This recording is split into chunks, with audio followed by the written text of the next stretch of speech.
Ladies and gentlemen, thank you for standing by. Welcome to the TJX Company's fourth quarter fiscal 2026 financial results conference call.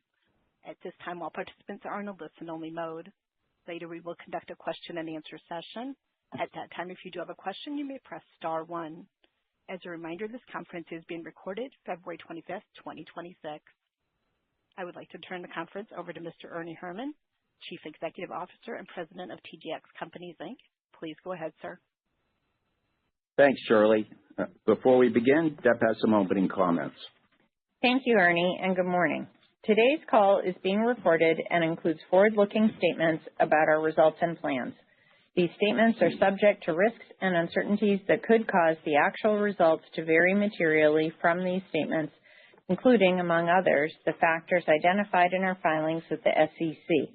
Please review our press release for a cautionary statement regarding forward-looking statements, as well as the full safe harbor statements included in the investor section of our website, TJX.com.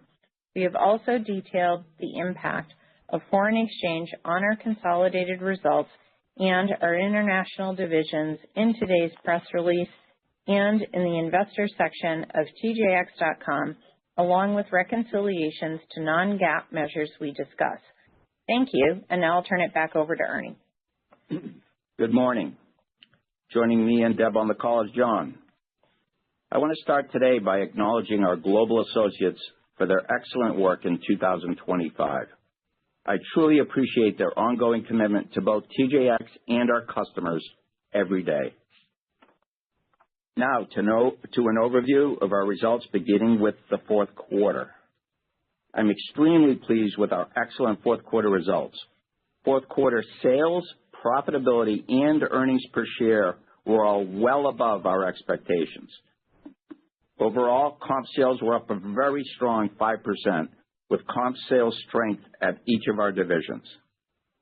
I am convinced that our exciting assortment of merchandise and great values resonated with shoppers across all of our retail banners this holiday season.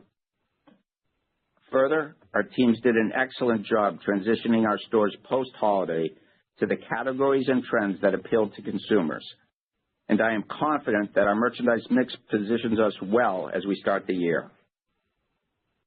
For the full year, overall net sales surpassed $60 billion, making a major milestone for our company. We are even more excited about the future and the global opportunities we see to keep growing our customer base and to capture additional market share by bringing excitement to shoppers with our values.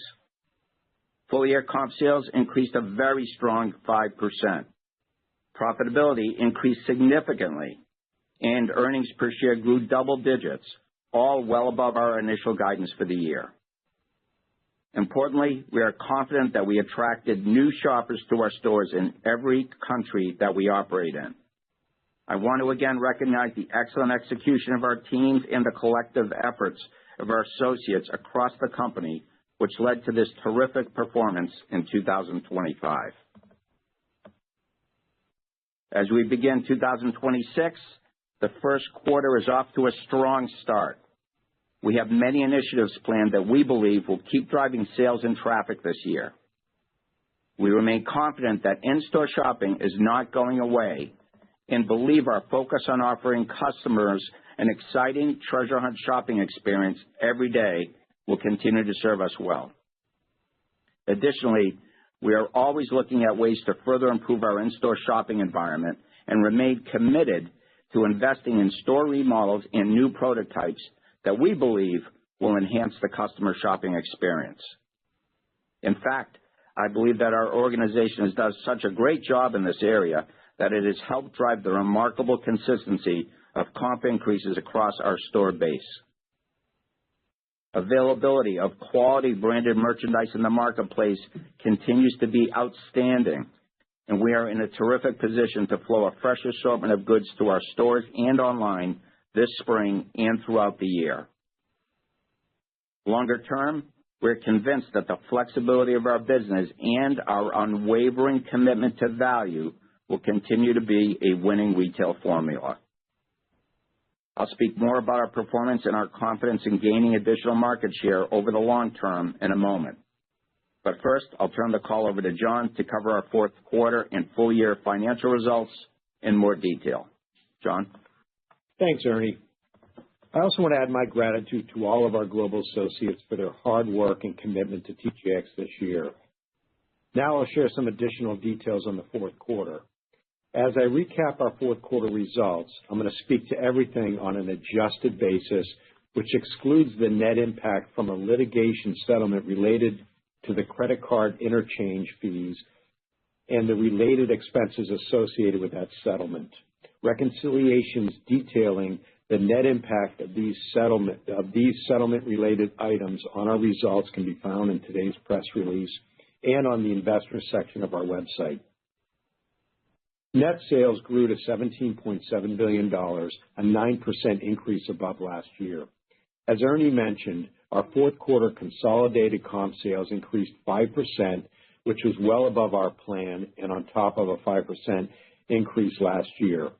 I want to note that our quarterly comp was trending higher prior to the winter storms that swept across North America at the end of the quarter. Importantly, we saw sales pick up again after the storms passed. Our fourth quarter comp was driven by a combination of a higher average basket and an increase in customer transactions. Further, we saw strong comp sales increases in both our apparel and home categories, as we have all year long.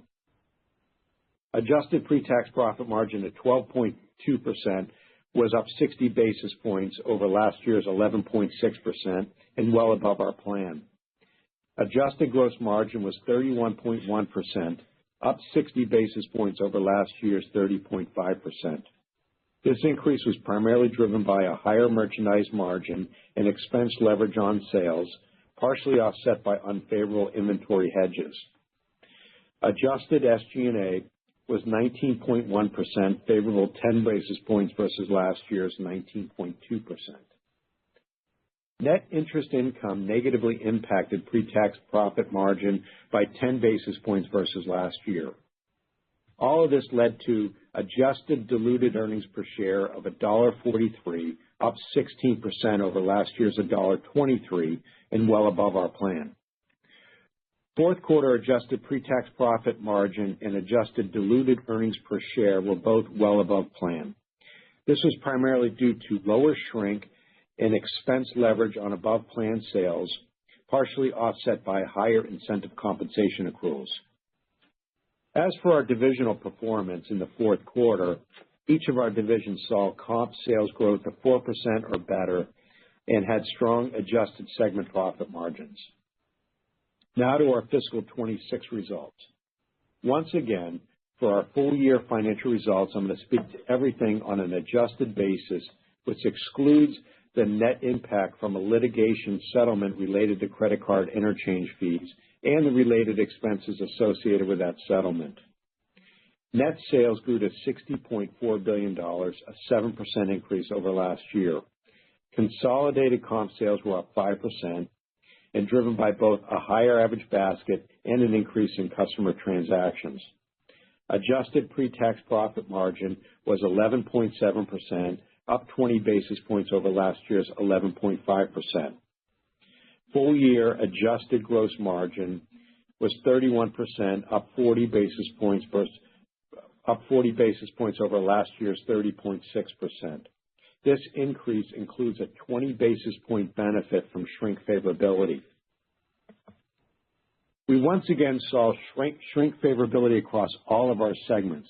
I want to take a moment to acknowledge the outstanding efforts of our associates who worked hard all year long to drive this improvement. I'm also pleased to share that shrink is essentially back to our pre-COVID level. We believe this speaks to our culture of working to quickly address issues that come up and our commitment and laser focus on fixing them. Full year adjusted SG&A was 19.5%, 10 basis points unfavorable to last year's 19.4%. Net interest income negatively impacted full year pre-tax profit margin by 10 basis points versus last year. All of this led to full year adjusted diluted earnings per share of $4.73, up 11% over last year's $4.26. Ernie will talk about our full-year divisional highlights in a moment. Moving to inventory. Balance sheet inventory was up 14%, and inventory on a per-store basis was up 10%. We feel great about our inventory levels and the excellent availability we are seeing in the marketplace. I'll finish with our liquidity and shareholder distributions. For the full year, we generated $6.9 billion of operating cash flow and ended the year with $6.2 billion in cash. In fiscal 26, we returned $4.3 billion to shareholders through our buyback and dividend programs. Now I'll turn it back to Ernie. Thanks, John. I'll cover some full-year divisional highlights. I'm extremely pleased with the strong and consistent sales performance across each of our divisions. All of our businesses delivered comp sales growth of 4% or better this year. Importantly, each division drove increases in customer transactions and attracted new shoppers throughout the year. I truly believe our value proposition appeals to a wide customer demographic across our retail banners, which differentiates us from so many other major retailers. I am convinced that each of our divisions is set up extremely well to continue capturing market share around the world for many years to come. At Marmaxx, overall sales for the full year grew to $36.6 billion. Marmaxx's comp sales grew a strong 4%, with increases in both their apparel and home categories. Further, comp sales were up across each of Marmaxx's regions and consistent across all customer income demographics. At Sierra, we were very pleased with their performance as they delivered healthy sales growth while accelerating their store openings across the United States. Additionally, our U.S. online businesses continued to add new categories and brands to deliver even more freshness and excitement for our e-commerce shoppers. As to Marmaxx's profitability, adjusted full-year segment profit margin increased to an outstanding 14.4%. Going forward, we are very excited about the opportunities we see to open more stores, attract more shoppers, and increase sales at our largest division. At HomeGoods, annual sales surpassed $10 billion, a great milestone for this division. Comp sales increased a very strong 5%, with broad strength across all regions of the country. During the year, we opened 27 stores for this division, bringing our eclectic mix of home fashions to even more consumers across the United States. As to profitability, HomeGoods' full-year adjusted segment profit margin increased to an outstanding 12%. Long-term, we see plenty of opportunities for HomeGoods and HomeSense to capture an even bigger share of the United States home market. At TJX Canada, full-year sales increased to $5.6 billion, and comp sales increased an outstanding 7%. It was great to see consistent and strong performance at all three of our Canadian retail banners, which each delivered similar comp increases. Adjusted segment profit margin on a constant currency basis increased to a strong 13.8%. Through our Winners, Marshalls, and HomeSense banners, we are one of the top destinations for apparel and home fashions in Canada. We continue to see a long runway for growth and are excited to further grow our footprint across this country. At TJX International, full-year sales grew to $8 billion, and comp sales increased a strong 4%, with strength in both Europe and Australia. In Europe, we are the largest brick-and-mortar off-price retailer and believe our size and scale allow us to offer consumers an unmatched mix of merchandise at great value. Further, we are on track to open our first stores in Spain this spring and are excited to deliver our values to more shoppers in Europe. In Australia, sales were once again outstanding, and we continue to open stores across the country. As to profitability, I am extremely pleased with the TJX International Division's improvement in 2025. Adjusted segment profit margin on a constant currency basis increased significantly to 7.3%. Going forward, we are confident that we can continue capturing more shoppers in each country that we operate in. We continue to be very pleased with our joint venture in Mexico and minority investment in the Middle East. In Mexico, we've made excellent progress on the merchandising side of the business and continue to see opportunities to further optimize the store assortment. In the Middle East, Brands for Less stores continue to perform well, and they have plans to continue opening stores across that region. We're excited to be participating in the growth of off-price in these regions of the world. Moving on, I'd like to highlight some of the key reasons why we are confident that we can continue to grow our company and gain market share around the world for well into the future. First is our relentless focus on delivering value for our customers every day. Availability of merchandise continues to be exceptional as our team of more than 1,400 buyers source from a universe of approximately 21,000 vendors every year, including thousands of new ones. We have developed very strong relationships with our vendors and believe they look to us to clear their excess inventory and to grow their business and introduce their brands to new customers. This gives us great confidence that we will have plenty of access to goods going forward and that we are in an excellent position to continue bringing shoppers joy and terrific value every time they visit. Second, we believe our strategy of operating stores across a wide customer demographic will continue to serve us well. With outstanding access to good, better, and best merchandise, we can curate our stores with an assortment that appeals to various income and age demographics. This allows us to reach a broad range of shoppers, which we believe differentiates us from many other major brick-and-mortar retailers. Further, we continue to see an outsized number of new, younger customers visiting our retail banners at each of our divisions. All of this gives us confidence that we can continue to open stores in new markets in each of our geographies. This leads me to my next point, which is the significant opportunity we see to grow our global store base. We see the long-term potential to grow to 7,000 stores with our existing retail banners in our current countries and Spain. We have an excellent track record of opening stores in the right locations in the right markets and are convinced that we will continue to do so. With the long-term opportunity to open 1,700 plus additional stores globally, we see a very strong path ahead for continued global growth. Fourth, we believe we are a retail leader in flexibility. Our business is centered around being flexible, including our buying, our store formats, and our supply chain and systems. This allows us to quickly pivot to take advantage of hot categories and trends in the marketplace and get the right goods to the right stores at the right time, which we believe drives shopper excitement when they visit. Going forward, we are confident that our flexibility will allow us to successfully navigate ever-changing macro environments and economic landscapes, just as it has throughout our 50-year history.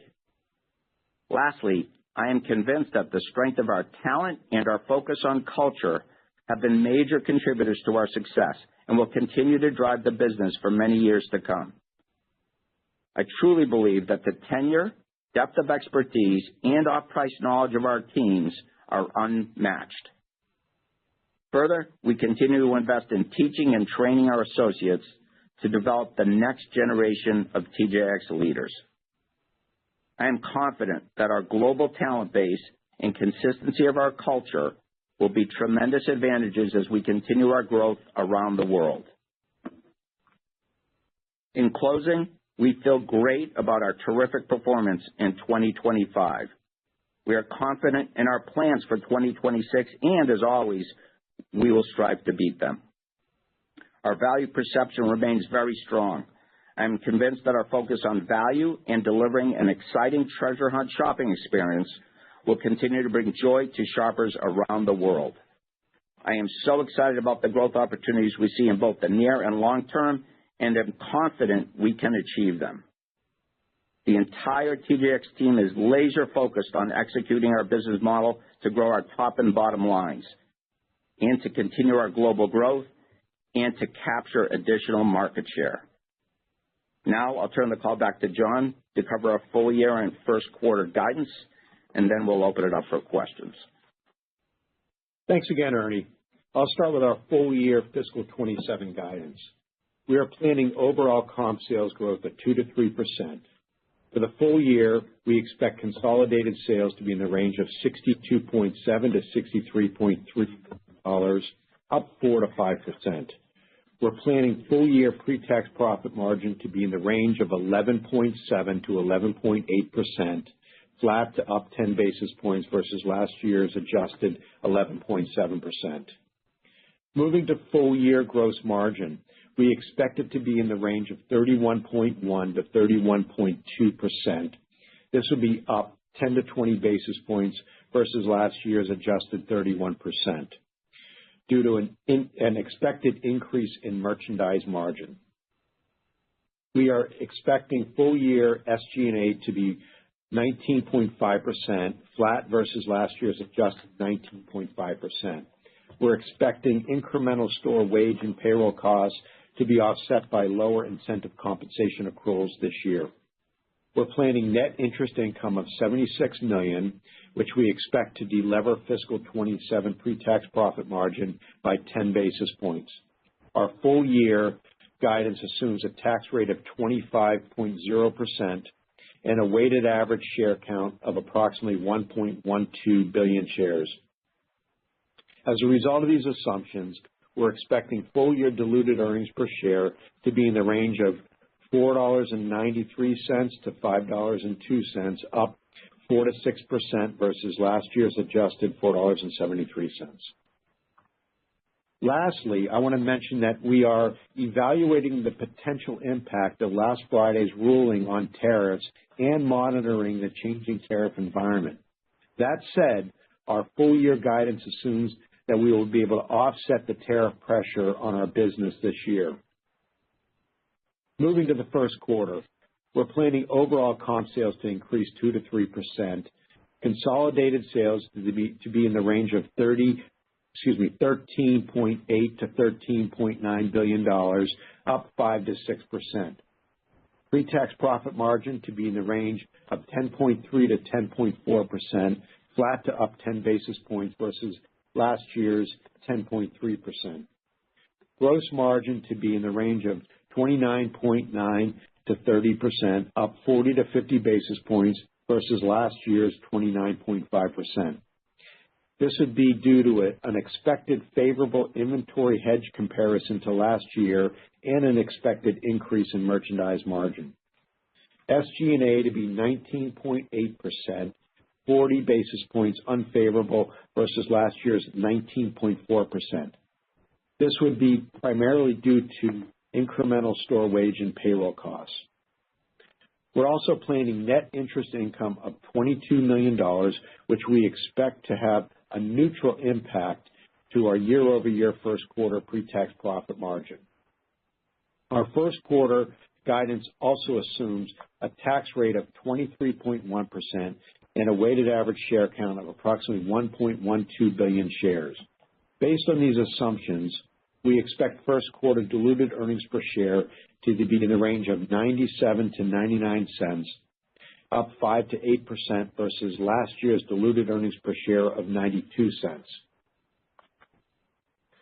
Moving to our fiscal 27 capital plans.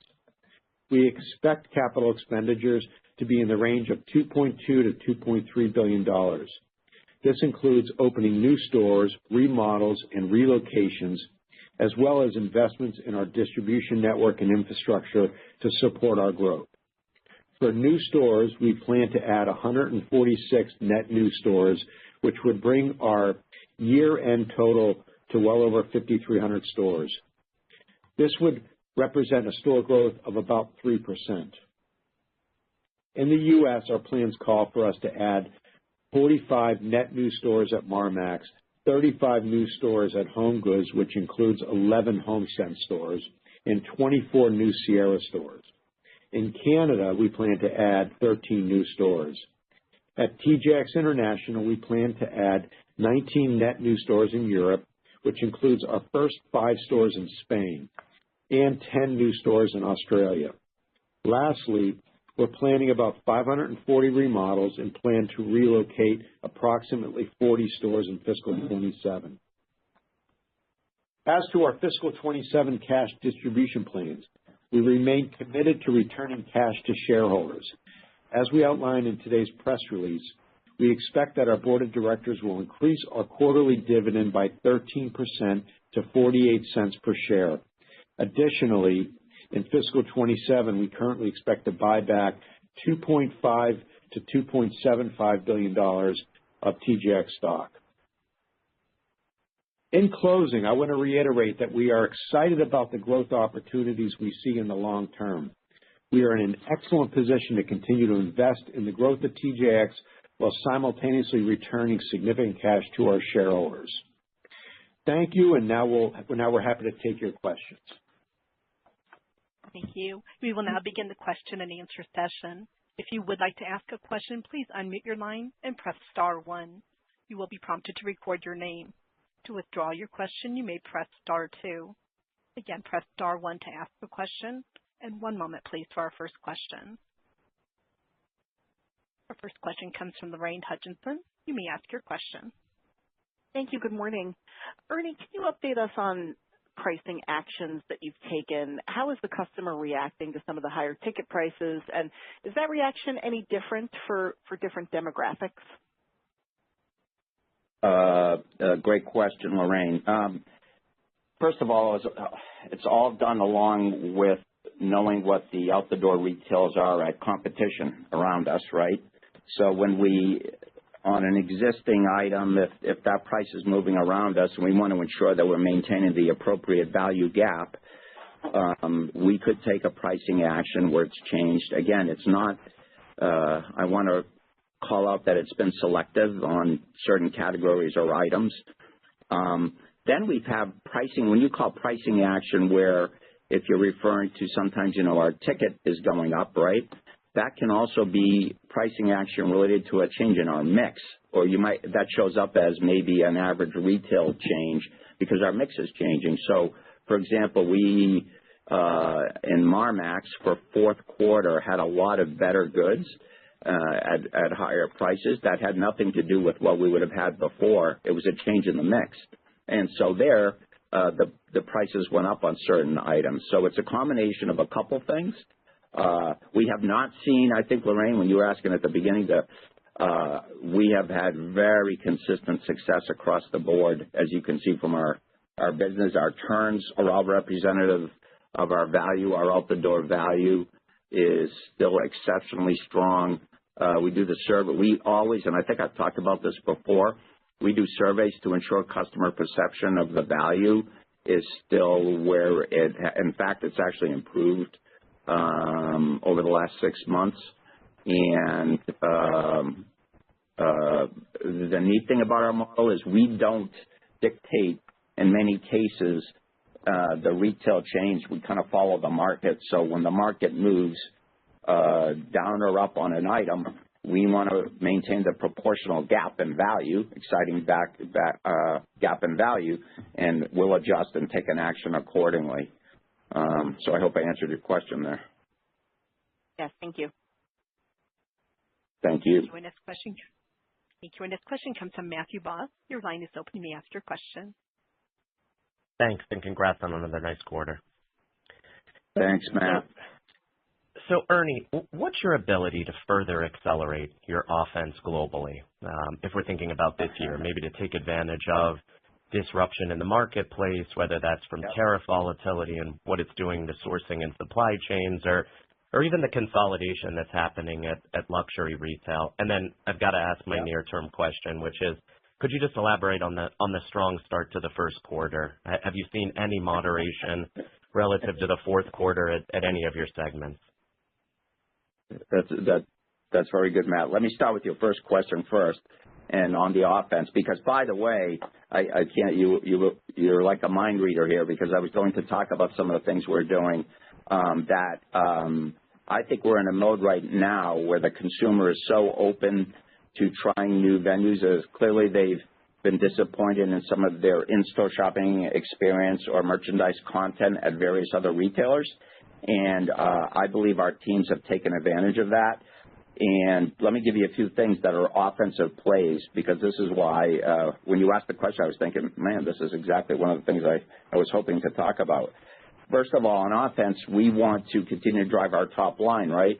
And so we feel as though the customer's really open to trying other things. So our marketing, and we talked about this at our last meetings and a couple times during the year, our marketing teams are very aggressive. We are using marketing as an offensive weapon more than we ever have before. In fact, I don't know if you've noticed, we have a new campaign in Home Goods that just launched. We have a new campaign in TJ Maxx that will be, and in Sierra that are going to be launching in the near term. We've been doing things like we've had Max linked up with the Olympics, had great promotional spots with the Olympics. We are on all the fronts. We're using marketing mix modeling methodology there to look at where are we driving top line with our marketing approach. This is a very sophisticated approach that I think I've also talked about before, which the teams have been all over the last few years. But they are ramped up on this even greater so in fiscal 27 to continue to look at where we're spending and what the creative is like to try to capture additional market share. Secondly, we are going after brands, I would say, in as more aggressive manner than we also have ever had before. We mean more to the branded vendor community than ever, as witnessed by some of the closures you're talking about. So our teams are doing a lot more regular meetings with some of the key brands through various levels of their management with our management. And that's not been something that we're initiating all the time. It really comes from a lot of the vendors because they want to do business with us. And that's across that good, better, and best product. So that's been key. And then the other thing, John mentioned it when he mentioned remodels, store environment. Again, all under the heading of playing offense. So you start with marketing. You want the exciting – I want to get them in the stores. Then when they're in the store, I want to give them the most exciting value mix possible. That's what we're doing with the branded merchandise market. And by the way, availability is off the charts. I think I mentioned outstanding in the I know you guys like to have fun with whatever wording we're using, but today it's outstanding and off the charts. But all seriousness, we're having to slow the buyers down to a large degree in every division that we're operating in. So that's telling us something on availability. But store shopping experience, we're very aggressive about testing new remodels, new prototypes, and being aggressive about refreshing our stores, because that is one of the ways John and I talk about all the time. That's one of the ways we continue to drive consistent comps across all of our regions and stores, in the world. When you have 5,000 plus stores, it would be easy to let some of that investing go by the wayside, and you could deteriorate in your comp sales. So also another one we play offense on, again, I love your question, sorry I'm going on, is store payroll. So we believe playing offense in our store. I give a lot of credit to our field management, the directors of stores in TJX, all are strong believers in staffing our stores to play offense. Get the goods on the floor, take the markdowns aggressively, get the merchandise out where the customers can get at it in a very organized, pleasant shopping experience, get the customers through the register, and I think that's all part of playing offense, and it shines against what some of the other retailers are doing today. So I think that sums up offense. John, you want to? Yeah. So on your second part of your question regarding the strong start, again, a lot of what Ernie has talked about here, just the focus on execution, and customers continue to look for value, and our store locations are a place that they're very pleased when they come in. And so we're just seeing a continuation of just strong performance. Yeah, and Matt, to piggyback on John, is another thing that we analyze, and the marketing team is also terrific at feeding to John and me information on income demographics, age demographics, right, John? Yeah. And I mean, certainly in Q4, very balanced. Very balanced. So it was.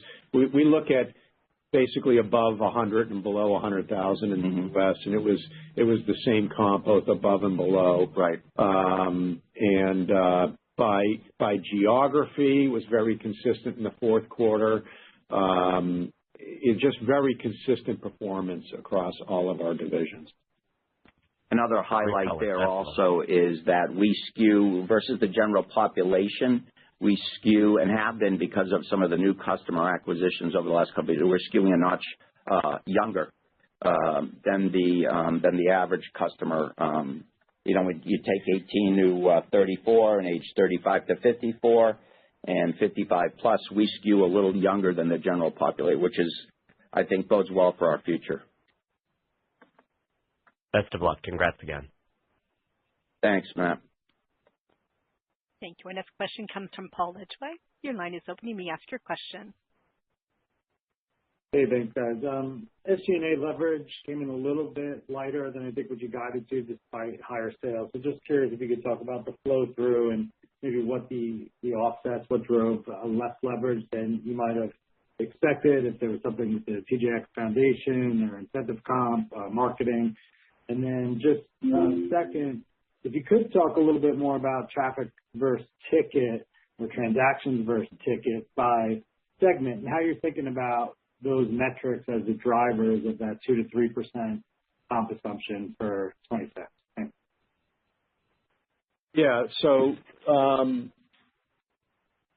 your first question, the Q4 SG&A compared to our guidance is essentially the incentive accrual, plain and simple.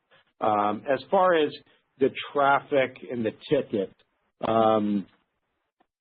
both of them were up in the quarter. I would say that across all of our divisions, transactions were up with the exception of home goods, which was essentially flat. Prior to the storm that swept across the U.S. late in January, home goods transactions were running up. But when I look at the driver, the bigger impact was the basket, and within that was average retail that did drive that basket increase. And again, we've seen this over the last couple of quarters, so it's nothing new. We're quite pleased that we continue to see customers, the transactions, the customer traffic through our store. To Ernie's point, between the advertising, the age of the customer, it's leaning into the product mix that we have in our store, and customers are quite happy. Yeah, Paul, I think to John's point, and home goods, it was only in Q4. For the year, home goods was still up a little bit in transactions. And I think one of our reasons, and I think you mentioned what's helping, what would we be confident in helping the 2 to 3% on the combination of basket and ticket. And I think the route that we look at here, again, we're different from traditional retailers. This good, better, best combination, and the teams and myself were, in fact, yesterday with one of the senior leaders at Mars, we talked about that balance. And the word balance, I always like to leave you with, is one of the things that I think our teams do the best, which is they balance good, better, best, but they balance even within those having the right looks, not having fashion and balance to basic and balance to contemporary looks in home in a department versus basic traditional looks, things like that. The ticket, we don't purposely top-down drive an average retail situation, or we do it off the value and then driven by having good, better, best, and having a mix within each. And that's what gives us a lot of faith that we can meet or actually exceed our going forward plans. Yeah, and Ernie, if you were to exceed that 2 to 3, do you think it's more likely to come from more transactions or ticket? Is there one that you would favor and expect to be a? It's hard for us to predict that going forward. It's based on the customers. Yeah, right now, all I would say without talking about going forward is it's just kind of a mix of all of those. There isn't one thing that if you look over this past year, it was, right, John, it was kind of a mix of ticket and basket and transactions. And I think, once again, like for us, I think that's a good way for us to not plan on any one of those components. Right. Maybe a combination of them. As long as we're driving the top line, right, to us, it really doesn't matter whether it's coming from the basket or the transactions. As long as they're both healthy. Right. Got it. Thank you. Good luck. Thank you, Paul. Thank you. Our next question comes from Brooke Roach. Your line is open. You may ask your question. Good morning, and thank you for taking our question. How favorable was the stronger AUR in margin delivery in the quarter? And then looking forward, can you speak to the drivers of merchandise margin improvement that you're forecasting for the year and the most important areas of opportunity that you see there within the business? All right.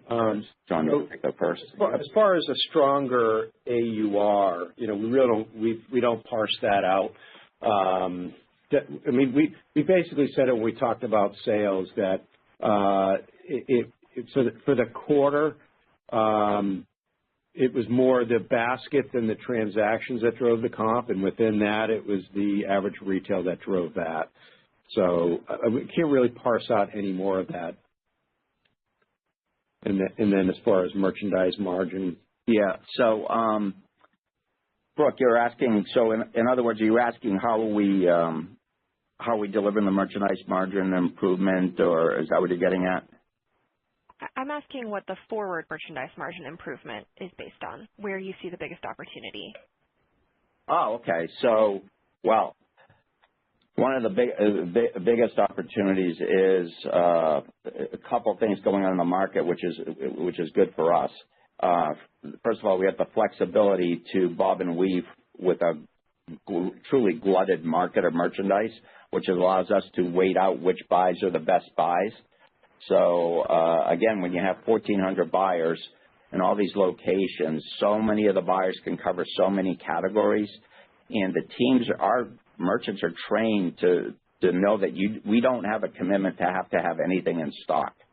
So when you operate under that premise, our merchants are able to say, I'm going to go for the most exciting buy for the customer that delivers the healthy merchandise margin at the same time, and we can negotiate it that way.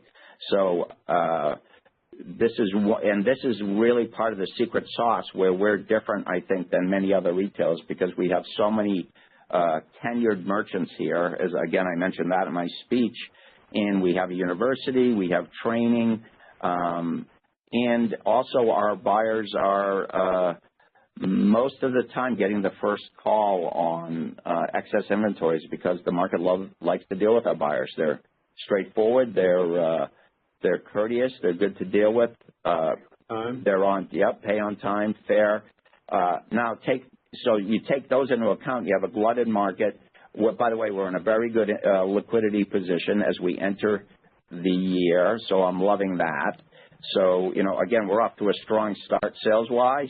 The only thing that could make that better, which is what we have right now, is a really strong liquidity positioning across.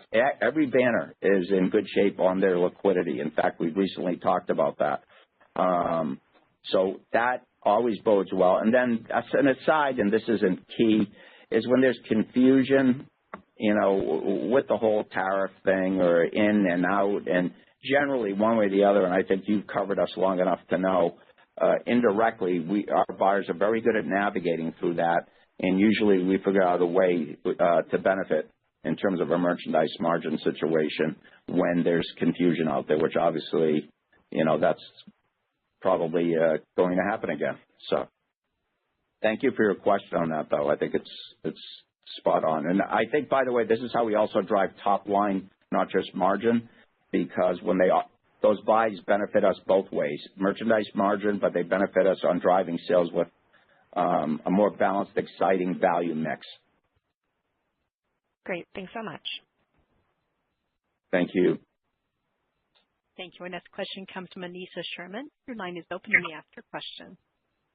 Thank you so much. I have a couple follow-ups on margin as well. The first one is on home goods. Home goods versus Marmax, the margin gap has widened in recent years, and I know you've talked about the drivers being freight and fixed costs. Do you see an opportunity for home goods to catch up to Marmax level margins, especially if we see continued relief on freight and potentially some lower tariffs on Asian source markets? And then a quick follow-up on your comments just now on gross margin drivers. Can you talk about what you're assuming for the non-IMU related drivers like shrink, operating leverage, as well as freight in the next year for your gross margin assumptions? Thank you. So we're going to start with home goods.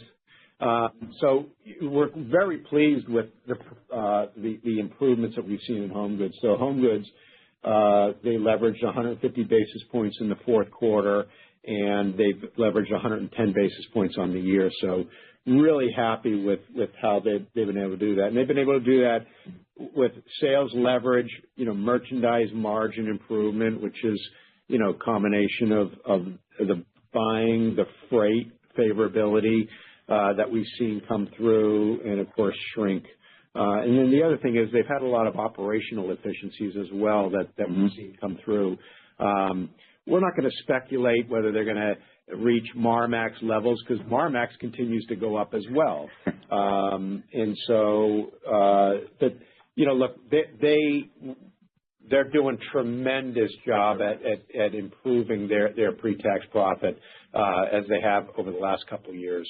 Anisha, it's John and I talk about, but recently I was with the home goods team, and I think John would second this. They are so driven, though, we don't put a number on it, but it's funny you asked that question because they are driven to try to get as close to Marmax as they can without us putting a number on it. Yeah. So, as witnessed by these last couple of years, the incremental bottom line operating margin in that business has to be, I think, in the industry, one of the highest brick and mortar home operating margins, and they're proud of it, but I think there's room to go. But we want, again, to John's point, we're not going to commit to how high is up. I just know they don't, how do I put it? They don't work to just meet these plans, as you can see. Yeah. Okay. Thank you. Thank you. Yep. Thank you. Our next question comes from Michael Benetti. Your line is open. You may ask your question. Hey, guys. Thanks for taking our question here. Like the Olympics content. That was really nice. I'm curious at a high level how you thought about the macro and building the strategy into the macro this year, or any differences you think are important versus the past few years when you think about how the consumer has responded to your business with stimulus in the past. Anything that you focus the playbook on to go after that share, or whether you thought about drivers to spending like no tax on tips and overtime and how that can be incremental. And then I'm also curious on, when we saw you in December, you were talking a lot about being more aggressive in marketing, not necessarily that you would delever it, but I'm curious. I think you do want to grow that. You've seen a lot of success. Maybe just talk to us about, where that plays in the leverage profile this year, if there is an opportunity to delever to go after some more top line. Yeah, Michael, great, big strategic question on, and really part of what I think when I talked back, before when I think it was Matt asking about, playing offense, that has, I think, that applies to what you're asking, which is one of the big things we're doing this year, and we really started last year.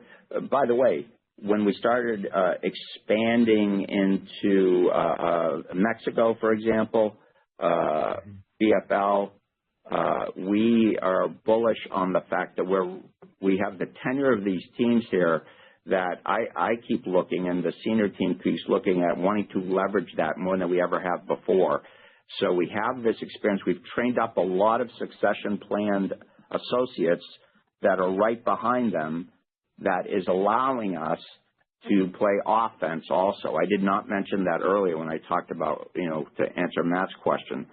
So, when John and his team and when we go to look at the financial plans and plan out and we look at, years out, we say we have a lot of runway to keep growing TJX. As witnessed in my script, I mentioned just the current banners and countries we're in, including Spain. We have a lot of room, let alone we have, I think, other room to keep expanding like Mexico and grow that business and our investment in BFL.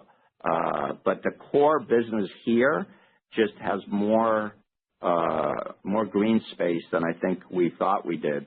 And so I think with the store closures, with the, I would call it the more, the softer sales and maybe some of what would have been overlapping customer-based competitors, I think that allows us in the macro, to your question, to look at continuing to take more market share. And that's back to kind of Matt's question about playing offense more. So on all fronts, you're going to see us in a nice way, as we always tried to do culturally, continue to be more aggressive, I think, than we ever have before, and driving top line, taking market share, opening stores wherever we think there's the right calculation of transfer sales, but new store opportunity. And I think every division is figuring out ways to do that, and that's kind of the difference. I think you're asking, what has our outlook, changed? It's not radical, but I think it's been tweaked a little in the last couple of years. John, did you want to add anything else, or? If the customers through tax benefits have more in their pocket this spring, we're certainly going to, we're advertising. The advertising is very aggressive as far as showing up where the customers' eyes are. And again, Ernie talked earlier about the product mix, that good, better, best mix, appealing to a broad range of customers. We're going to put our best foot forward and, hopefully see, increased market share. What's been, Michael, what's been neat is also, we've talked about this, and from the meeting a couple of months ago, is our brands are even better for gift giving than ever before. I think they're cooler in terms of whether it's Home Goods or Max or Marshalls or TK Maxx in Europe, Winners and Marshalls in Canada. We are getting more and more of gift giving, I think, purchases across all the different holidays too. And I think that goes along with our image on each of the brands continues to upgrade. Sierra, same thing. So I think that is a whole other piece of business that we used to do well fourth quarter and other, but I think we're capturing gift giving business throughout the year now. Okay. Thanks for the thoughts, guys. Appreciate it. Congrats again. Thank you. Thanks, Matt. Well, Michael. Yeah. Thank you. Our next question comes from Simeon Siegel. Your line is open. You may ask your question. Thanks. Hey, morning, everyone. Really nice job. Ernie, appreciate your comments on your own ability to work through tariffs. I was curious if you have any thoughts yet on impacts that the uncertainty might have on the vendors and channel inventory going forward. And then, John, I appreciate the shrink commentary. How do you think about that going forward? Sorry if I missed it. Is it just a generally neutral at this point, or is there anything else to keep in mind? Thanks, guys. All right, Simeon. Well, in terms of the vendors, and this is so hot off the press, it's hard for me to say. It's so early. We're not exactly sure what the vendors are going to do in terms of the looking back, by the way. In terms of looking forward, that's what's going to be really interesting to see if, some prices come down on certain items, if tariffs get adjusted on certain categories. And then how does that play out with retail? Again, we're very fortunate in our model because we just we get to watch what happens at the retail level around us and we react accordingly. But my guess is there could be some spots if a vendor wasn't doing too well with the category and part of it was due to tariffs, they'll probably take a look at those prices again and adjust their prices down where it makes sense. Provided everything, the reason I'm hesitant to say anything is we don't know where things are going to actually land long term here. We have some idea, as everyone around us, I'm sure, is watching. But that's kind of the best of our ability to guess right now. Yeah. And then just getting onto your question about shrink. So the last 2 years, we've had 20 basis point improvements each of the last 2 years, and we're like we said on the call, we're essentially back to where we were pre-COVID. So we've done a lot of work, and the teams have really done an amazing job of creating an environment in the store that is safe for our customers, safe for our associates, and also promotes people to shop and not make it a hassle for people to shop. So areas that we've increased our shrink, our shrink methods have actually given us in many areas an increase in sales. Mm-hmm. And so over the last year, we did things that again we believe improved our shrink performance. Those will be annualized this year. And then currently the teams are going through all the stuff from last year to see, where are some of the other opportunities. We're not taking the foot off the gas here on shrink at all. It's just that, now that we're pretty much back to where we were pre-COVID, we're going to continue to look for wins, but I don't think the wins will be as great as they were as we brought it back to where we were pre-COVID. Makes sense. Thanks a lot, guys. Best of luck for the year. Thank you. Thank you. Our final question of the day comes from Jay Sole. Your line is open. You may ask your question. Great. Thank you so much. Maybe, Ernie, just want to talk about home goods a little bit. Can you just really dive into the 6 comp? Are you seeing opportunities in new categories? You're talking about, so much opportunity buying. I think people always assume you need apparel, but, are there other things, whether it's, bed, kitchen, bathroom, home, like area rug, light, lamps, anything that's adding to the store that's new, that's driving that comp that you see more potential in just because of everything that the company's doing? Yeah, Jay, great question. First of all, I can't give specific category information because that kind of puts it out there for others to kind of know, maybe they should go at that. However, what I will tell you is it's very widespread there, which is one reason their business is so healthy across numerous categories. We're an open book. If you go in the store, you will see, and I think where the home goods team has done an amazing job, is going after some of the categories that around us, stores have closed in or downplayed, and so there's this opening need for demand in certain categories that the home goods team has gone after because they have a bit of a captive audience now. If somebody wants a certain, I won't say what the category is, they kind of have to go to home goods. And there's a half dozen of those. And then when you go to basic, so let me give you basic categories I can talk about that aren't like this isn't a news flash. So if you go to basic bedding, sheets, towels, blankets, comforters, there's less competition out there and nobody touches the home goods values. On utilitarian categories, so whether it's deck, whether it's from picture frames to candles to, stationary items, we're kind of a one-stop shop with fashion and functionality at crazy values. And I think the formula, I would say, and by the way, remember in TJX now, we're over 30% of TJX's home business. Home goods, as you know, hit a monumental mark last year with the $10 billion. But John and I always talk about home, and TJX is a key strategic advantage for us because we have so many home buyers that collaborate and are able to put together this very fashion eclectic, impulse-driven mix. And the neat thing is, in every geography we're in, if you watch all the social media, customers have figured out that we're the most impulse-driven type of home store to shop, which is why I think our home goods shoppers get so excited and find it impossible to only spend $100 when they walk in. So I realize I can't give you as many specifics on the exact categories, but I can tell you it's very widespread. And I give all that credit in the world to our merchants and home goods and our home merchants across the corporation. Yeah.